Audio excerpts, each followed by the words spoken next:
What's up, Charlotte entrepreneurs?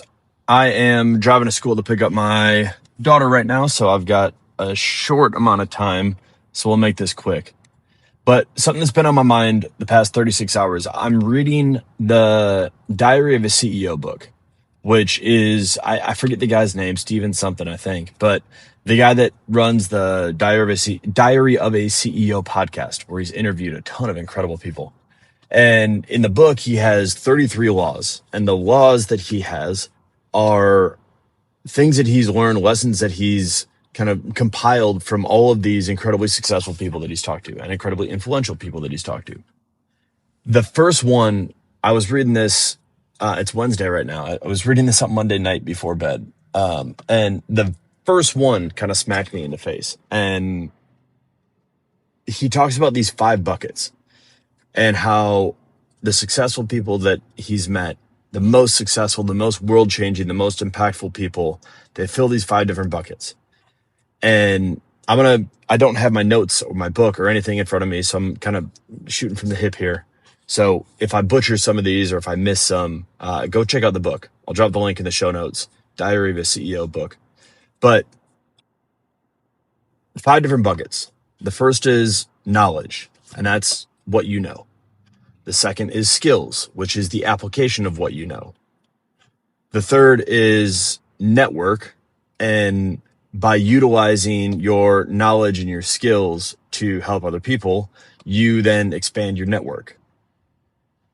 The fourth is resources, and that's what you have. And so this can be money, this can be assets and other things that you accumulate as a result of the resource or the knowledge, the skills, and the network that you have.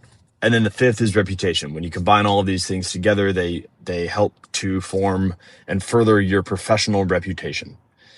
And now there's some of these pieces and there's a bunch of different ways of thinking about this, and I'm still kind of parsing through a good bit of it. So I don't even know fully if every single one of these, how I feel about them, and so this isn't a full-fledged endorsement of everything that he says.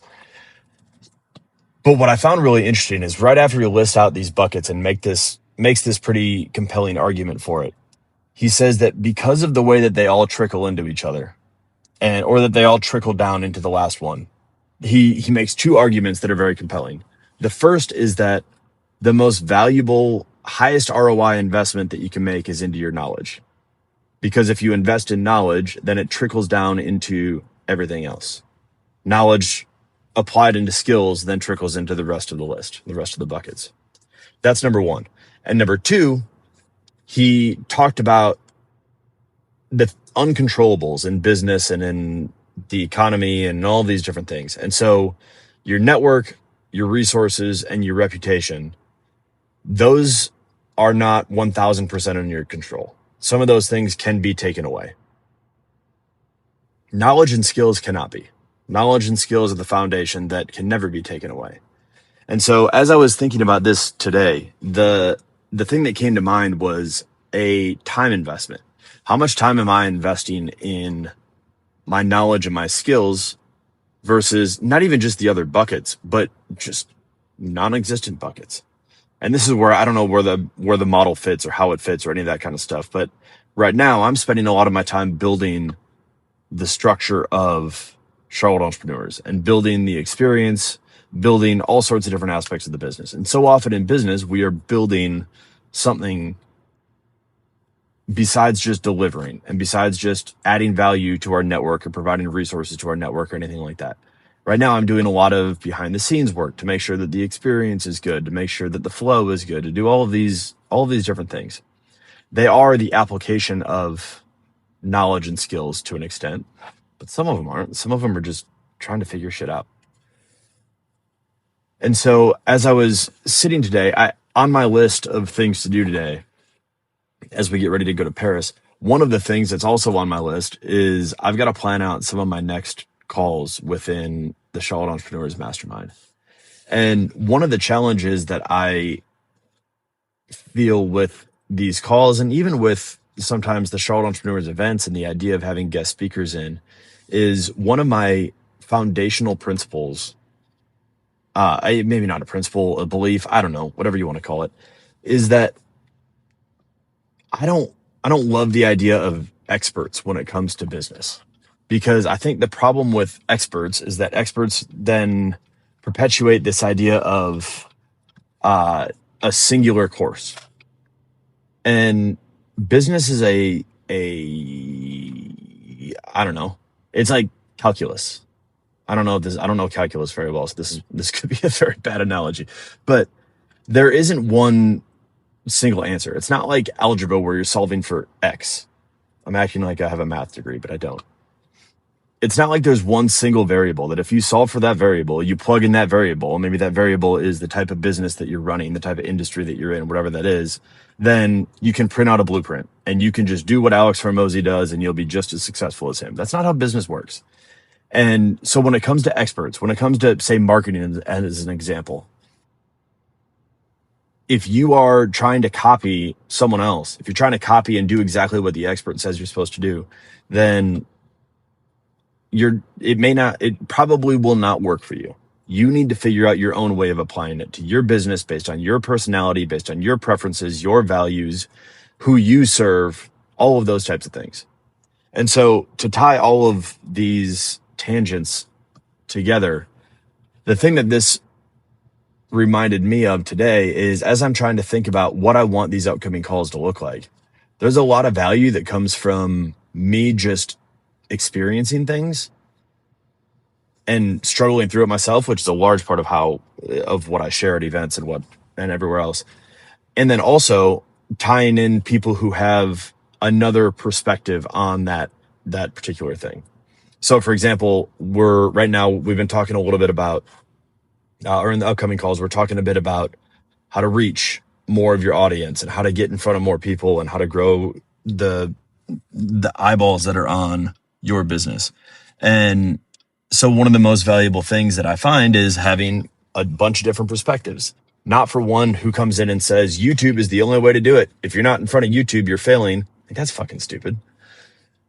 Another one comes in and says that it's LinkedIn, or that says that it's funnels and Russell Brunson and funnel hacking and all of that comes to mind.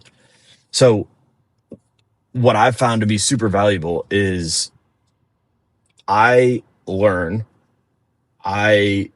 read books like The Diary of a CEO.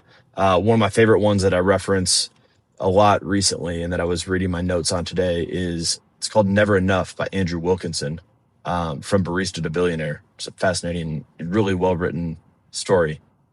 I learned so much and I gained so much perspective from these that I can then synthesize with other people. So in my mind, this is acquiring skills, or this is acquiring knowledge. And then I can utilize that knowledge. And especially when I can combine it with other people and their perspectives, we can combine that knowledge and those skills in order to create perspective that helps people. And so all that ties together to say, a note that I wrote down for myself then a little bit ago as I was getting in the car is, what does my business, what do my systems, and what does my structure need to look like in order for me to be able to spend a bunch of time reading and talking to people? And I think that made me then think of Warren Buffett and how he, from a financial standpoint, he spends the vast majority of his time reading financial statements. That is his source of knowledge, and he has an incredible skill set. So when he brings that knowledge into his brain, he can then take that skill set and he can apply it and he can multiply it to a massive, massive extent. So for me, I think about now, how can I create more structure in my business so that all this frantic work that I'm doing that doesn't feel like it fits any of the buckets, that can be condensed and that can be maybe collapsed into a couple hours a day, or ideally somewhere down the road, a couple hours a week, so that different components of the events themselves, different components of the behind the scenes of the weekly calls in the mastermind and the other events and things that we do in the mastermind and all of these types of things, so that is limited to only a couple hours a week. And I can spend more of my time having conversations with other business owners that will expand my knowledge and reading.